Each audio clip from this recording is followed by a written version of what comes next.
Welcome to another episode of Done is Better Than Perfect. I'm your host, John Grubbs.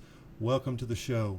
Remember, this is a show for all of you recovering perfectionists like me who are guilty of sometimes, living with the guilt and shame of not attaining perfection.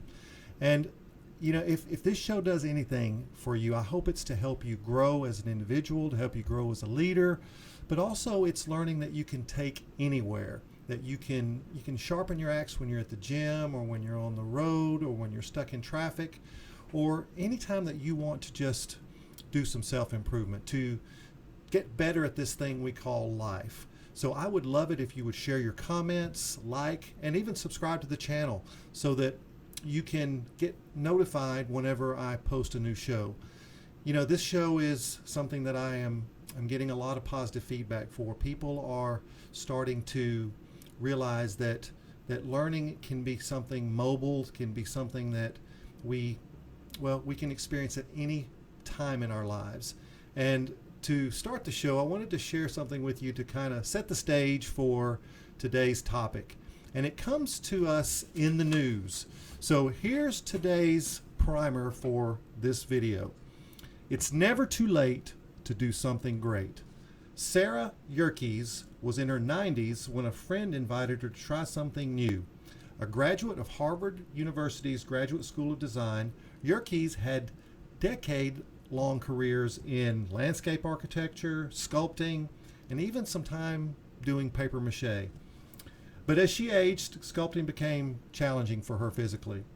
A fellow resident at Ingleside in Rock Creek, the DC retirement community where she lives, had started taking a poetry class, so Yerkes joined her as well. Last month, at get this, age 101, she released her first collection of poems, Days of Blue and Flame, published by Passenger Books at the University of Baltimore. The book is the latest iteration of Creative Mind that has worked with form and style for the better part of a century. Wow.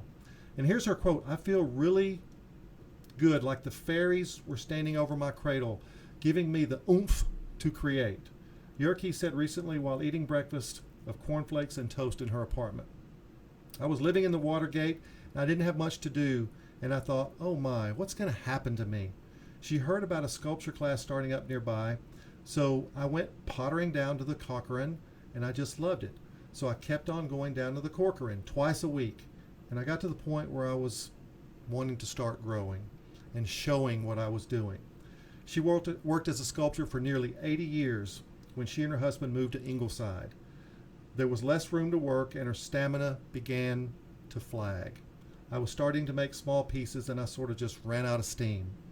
And it was much harder work, and I just didn't feel very important anymore.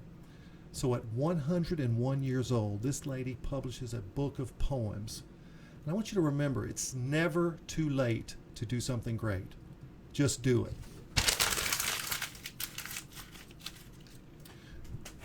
So for our topic, how do I learn to love myself? There's a reason we're told to put our oxygen mask on first before we do that of our children during a safety briefing at the start of each flight. We're no good to the ones we love if we do not love ourselves first. We become a hollow shell of humanity, and others feel our lack of self-love. Many people are walking around armored up, and they're stockpiling guilt and shame. And we're all good at we're disguising our true reality. We're disguising how we truly are on the inside. So I want you to think about, how do we love ourselves first? How do we fall in love with ourselves again? And, loving ourselves is critical to long-term sustained happiness. We must have a foundation that, it allows us to be the best for those we love and even inevitably weather the storms of life. Without self-worth, we become vulnerable to changes. Think about the palm trees and how they build a powerful core and a root system to weather hurricanes and even the erosion of the sea. We must do the same thing to make the best of ourselves. So here are 9 things that you can do to learn to love yourself. And I want you to, and I'll re-summarize these at the end, but I want you to pause this video, to do some self-reflection, to really see if this has an impact on you. Because I think you'll find this is common for all of us. We all struggle with these things. So number one, we can't pour from an empty cup. It is very important that you make filling your cup, filling you, the top priority each day. And this can be done with exercise, with prayer, with meditation, with sleep, or even our diet. Do what makes you stronger. Do what makes you a better you.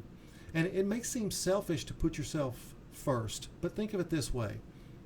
A mother lion cannot care for her baby cubs if she is not strong and healthy. It's nature's requirement that she take care of herself in order for her babies to have a chance to survive. So number one, fill your cup first. If you'll do that, you'll be much better for those around you. Number two, stop being your own worst enemy. The negative voice in our heads can be brutal, folks. I'm not smart enough. I'm not attractive enough. I'm not successful enough. How often do we compare ourselves and even more importantly, our self-worth to others? Well, guess what? They are experiencing the same negative thoughts. Perfection is a unicorn. Focus on the positive in your life and be thankful for what you have. So here's another. Give yourself the credit you deserve. You are kind. You are smart. You are important. Little things matter. Focus on all the things in life that may be small but yet make you happy. I was on vacation recently and I got so much pleasure out of playing Uno with the kids at night while we were staying at the beach. And you think about all the wonderful things that are in our lives. We have healthy children. We have a clean, safe place to sleep at night. Think of all the things that we take for granted. So give yourself credit for the good in your life.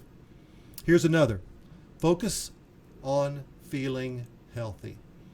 Little things like taking a daily walk or eating better are scientifically proven to make us happier. A fresh haircut or new shoes may seem insignificant, yet they have a powerful impact on our day. Go to bed early and you will wake up feeling more refreshed and energized. So focus on doing what makes you feel good, not in a way of something that's very superficial, but feeling healthy on the inside. Now here's a big one that a lot of people struggle with. Stop worrying about things you can't control. Our mind is designed to obsess over fear and worry as a survival mechanism. Every pain, folks, is not cancer. And some people even worry when things are going well because they think things must be about to go badly. Isn't that crazy? Well, things are so good in my life, something bad has to be coming down the road. Enjoy the now and let the future come as it will. Next, this is a big one for some people to embrace, but learn to love alone time. Being alone and lonely are not the same thing. If you enjoy taking a bubble bath, take a bubble bath. Watch an old movie, read a book, or just listen to your favorite music. You know what makes you feel better. Make time to do it. Another one, embrace your differences. Uniqueness is a gift we can learn to appreciate. We often consider differences as negatives. Well, here's a little secret. They are never as bad as we see them in our own mind. We paint this picture of how others see us, and it's often much, much harder on ourselves than others are. Think about how we can be obsessed over little things in our appearance, and they're not a big deal to others. So embrace your differences. Now here's one some people struggle with. Have boundaries in your life and enforce them. Keep your daily to-do list short and realistic. I try to put 3 to 4 things on my to-do list each day. And if I get those done, then it's a successful day. I have an unlimited amount of work that I could do. But if I can really encapsulate those into 3 or 4 important things that I need to do, then I can feel like I've accomplished something at the end of the day. So keep your list short and realistic. And then tell people when they hurt you. Remember, clear is kind, unclear is unkind. Don't ignore your feelings by hiding them. Don't stockpile your emotions because this results in self-blame. So have boundaries around your life. And here's a big one: learn to say no. You know, that's something that's, well, I'm a pleaser, so it's been very hard in my life to learn how to say no to people. To say that, this is not going to be something that I can accomplish for you today or even this week. It may be something that I can never accomplish for another individual. But have boundaries in your life. And here's a big one: stop carrying guilt for someone else's responsibility. We do this with our children. We want to fix everything in their lives. Well, it's their water to carry. Let them carry it. Another one that's really important is to be yourself.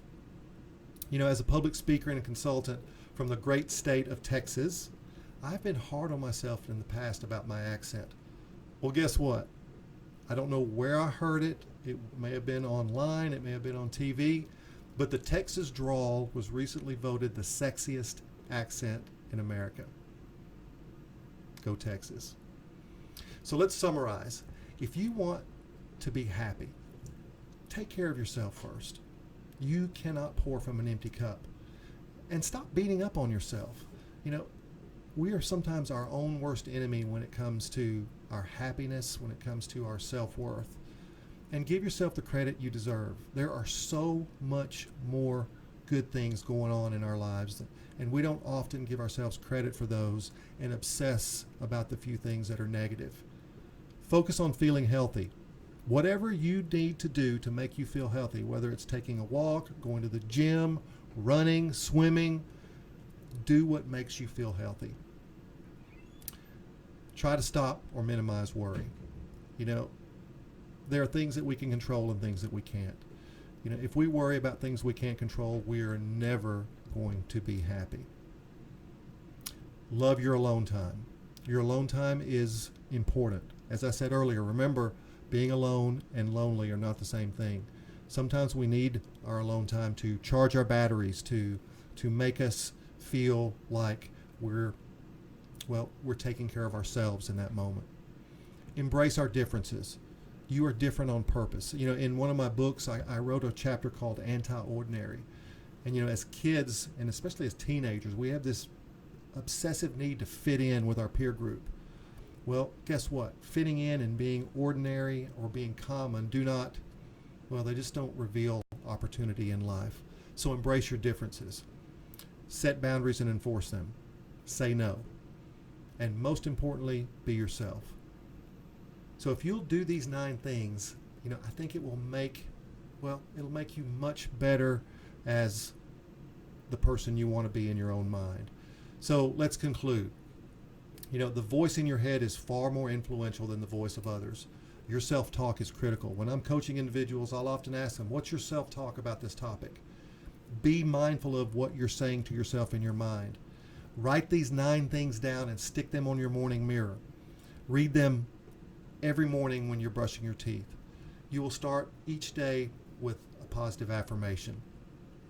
Oh yeah, and one more thing. Make your bed. It is a small win that you can start the day with.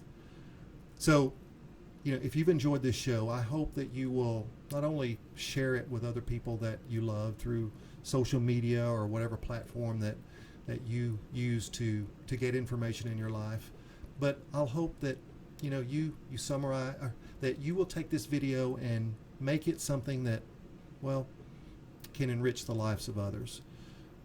I do this work as an opportunity to help people improve, and this show is for all of us who are we're what I would call recovering perfectionists. Those of us who are hard on ourselves for not being the best at this, or not being good at this, or not living up to whatever model of perfection that we create in our own mind. So I want you to remember, the purpose of this show is to help you remember that done is better than perfect. If a 101-year-old woman can publish her first book of poems, then we have no excuse. I'll see you next time.